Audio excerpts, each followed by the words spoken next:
இந்த வீடியோவில் நம்ம என்ன பார்க்க போறோம்னா டே 3யோட நார்மல் நீடல் சேலஞ்ச் தான் பார்க்க போறோம். ஸோ இந்த வீடியோ பிடிச்சிருந்தா நீங்கள் லைக் பண்ணுங்கள், ஷேர் பண்ணுங்கள், சப்ஸ்கிரைப் பண்ணுங்கள். இப்போ பார்த்தீங்கன்னா 2 லைன்ஸ் வரைஞ்சிருக்கேன். 2 லைன்ஸ் வரைஞ்சதுக்கப்புறமா ஒரு மார்க் பண்ணியிருக்கேன். ஒரு 5 இன்ச் கேப்பில் மார்க் பண்ணியிருக்கேன். எதுக்காகனா அந்த கர்வோட ஷேப் வந்து கரெக்டாக வர்றதுக்காக.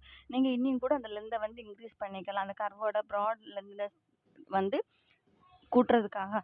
நெக்ஸ்ட் பார்த்தீங்கன்னா இந்த மாதிரி ட்ரா பண்ணதுக்கப்புறமா நீடிலுக்குள்ளாடி 3 த்ரெட் கவுண்ட் பண்ணும்போது நம்ம டை பண்ணதுக்கப்புறம் கவுண்ட் பண்ணால் 6 த்ரெட் வர மாதிரி இந்த மாதிரி பார்த்துக்கோங்க.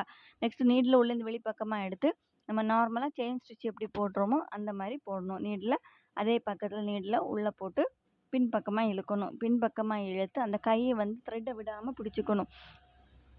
நெக்ஸ்ட் அந்த கை சென்டர் பக்கத்தில் நீடில் உள்ளேருந்து வெளிப்பக்கமாக எடுத்து நீடில் ஃபுல்லாக இழுத்து விடும்போது நமக்கு இந்த மாதிரி செயின் மாதிரி ஃபார்ம் ஆகும். அந்த செயின் ஸ்டிச்சை வந்து நம்ம எந்த மாதிரி கர்வு வரைஞ்சிருக்கோமோ அந்த கர்வுலேயே தான் நம்ம அந்த டிசைனை கொண்டு வரணும். அப்படி கொண்டு வரும்போது தான் நமக்கு டிசைன் வந்து முழுமையடையும். அந்த த்ரெட்டு பார்த்தீங்கன்னா தெரியும். நம்ம சிங்கிள் த்ரெட் எடுத்து நம்ம ஊசி உள்ளடி போட்டு 2 சேர்த்து நாட் போடும்போது 2 நூல் இல்லையா, அதே மாதிரி இங்கே பார்த்தீங்கன்னா நம்ம 3 த்ரெட் எடுக்கணும். 3 த்ரெட் எடுத்து அதை நீடிலுக்குள்ளாடி போட்டு நம்ம 2 சேர்த்து நாட் பண்ணும்போது நமக்கு எத்தனை த்ரெட் வரைக்கும் 6 த்ரெட்டு கிடைக்கும் இல்லையா.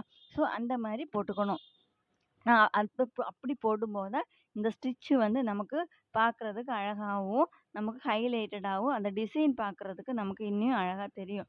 இந்த ஸ்டிச்சு வந்து ஒன் சைட் ஃபுல்லாக போட்டு முடிச்சதுக்கப்புறமா அந்த டிப் பாயிண்ட் நம்ம கரெக்டாக வரணும்னா என்ன பண்ணணும்னு பார்த்தீங்கன்னா, அந்த மேலே பாயிண்ட் இருக்கு இல்லையா, அந்த மேலே பாயிண்டில் நம்ம குட்டி குட்டி அதாவது பக்கத்தில் அந்த ஸ்டிச்சு போடுற மாதிரி இருக்கணும்.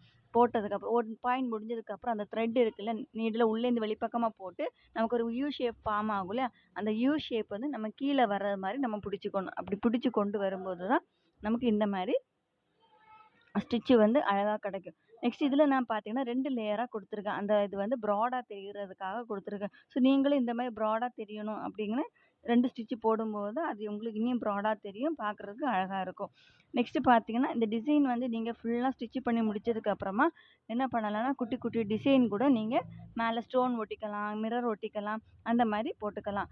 நெக்ஸ்ட்டு பார்த்தீங்கன்னா இந்த த்ரெட்டு லைன் முடிச்சதுக்கப்புறம் நெக்ஸ்ட்டு த்ரெட்டு வந்து ஸ்டிச்சு பண்ணும்போது அந்த த்ரெட்டோட ரொம்ப ஒட்டி, அதாவது அந்த ஹார்னர் எட்ஜுன்னு சொல்லுவோம்ல, அந்த லைனோட எட்ஜ் பக்கத்தில் அதுலேருந்து நீங்கள் த்ரெட்டு எடுக்கும்போது தான் இந்த மாதிரி பக்கத்தில் சேர்ந்து பார்த்தாலே தெரியுது. பக்கத்துலேருந்து நான் எடுத்திருக்கேன். இந்த மாதிரி பக்கத்தில் எடுக்கும்போது தான் உங்களுக்கு ரொம்ப ஒட்டி அந்த ப்ராடான டிசைன் மாதிரி உங்களுக்கு அழகாக தெரியும். ஸோ இந்த ஸ்டிச்சோட நேம் என்னன்னு பார்த்தீங்கன்னா ஸ்கலோப் ஸ்டிச்சுன்னு சொல்லுவாங்க.